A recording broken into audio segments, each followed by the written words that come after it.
I'm so pleased to announce the finished RUTH sweater. I made this one in the last 4 weeks and it was a lovely make. I like the motif on the front. I love the way it feels. I wore it for the first time yesterday to work and I got a few compliments and I felt comfortable and cozy all day long. I love the way the cuffs are. This pattern's for wool, but I used my fluffy yarn that I announced about in the last video, actually 2 videos ago.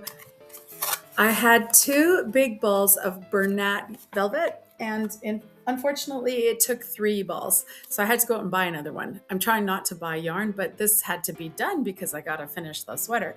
It looks like this, so I still have other colors of it. Some people donated this to me, so it's not like I've been buying this all over the place, but somebody was moving and wanted to get rid of her yarn and gave it to me. So who was I to say no?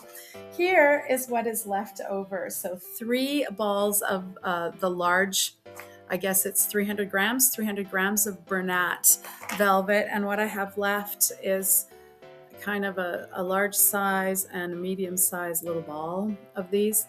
These will have to be used for something else. I'm sure I'll figure out something to make out of this leftover yarn because I don't like to waste my yarn and I like to think of creative ways to use scraps. I find that to be a fun game and rewarding.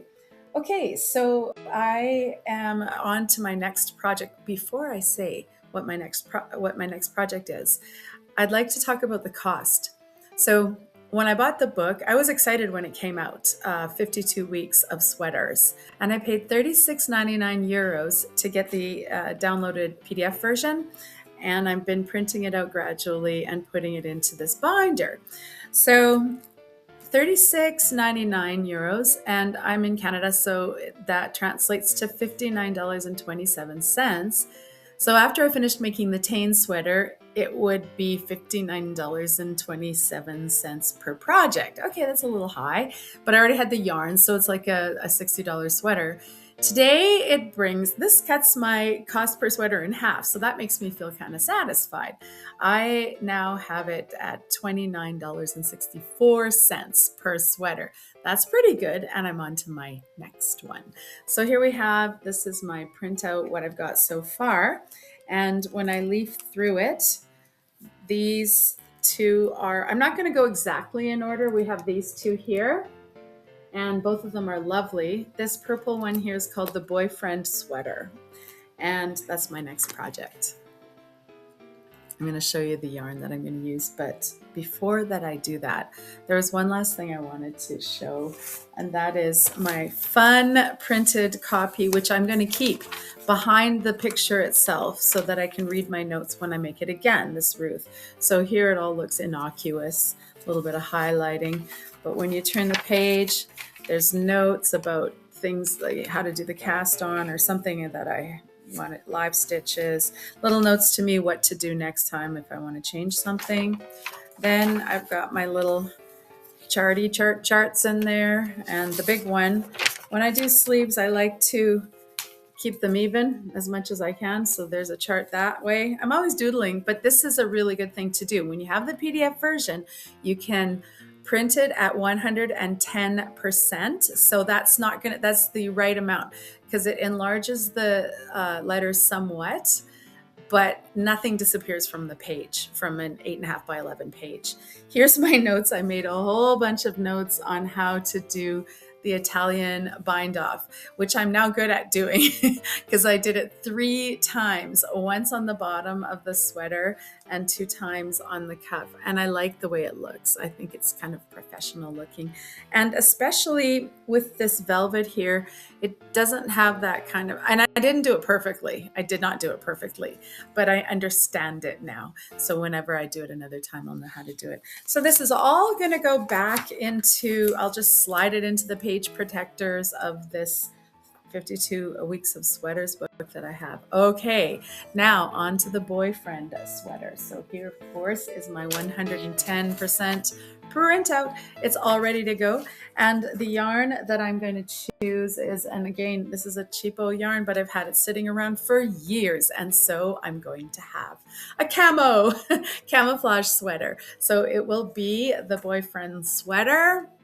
And this is, when I read it, it's two different colors held together, or two different yarns held together. So the gauge is actually thicker than the gauge that I was able to get. So I'm going to be making a size 4 for a 44 inch circumference, although it'll be less. I calculated it out to be about a 39-inch circumference, which will be nice and roomy, but not, extraordinarily big. I like sort of loose, but not gigantic. That suits me the best. So this is a little itty bitty swatch that I made. And I like camo because it's almost a neutral. You can wear it with pretty much any color. It'll go. So, and that's another thing I love about this sweater is that it's going to go with absolutely anything skirt wise, pants, even shorts in the summer, if it's a little bit nippy out, but you still want to wear shorts. There you go. So yeah, I made a ton of mistakes on it, but I don't care. I love it. And it's not really noticeable. Outsiders cannot see my many, many, many mistakes, but I learned so much. I'm going to be a better knitter from this project. So if you want to come along with me, please subscribe to my channel. And if you hit like, that helps me as well. And if you leave a comment, I'd be delighted. But the last thing I want to talk about is I made a video about these dishcloths it's the ball band dishcloth. Everybody made them a few years ago. They were kind of popular, but I've made some adjustments to it. So I extended it a little bit, and I now put a little bit of scrubby, 3 rows of scrubby, then 3 rows of just cotton, and then 3 rows of scrubby, and then 2 rows of just cotton as well as that. I have a whole video on that on my channel about how to make these, but I can't stop making them because people love them. So I've been giving them away as presents. I've given one to my son and he's saying, "Mom, can I have another one?" And then I wanted one for myself. So that's this one up here. And it's a great, fantastic dishcloth, and it's great for getting little particles off of the dishes and looking really pretty in your kitchen. I'm working on a big sewing project that's really fun, and I think people are going to like it. And it's multiples of 10.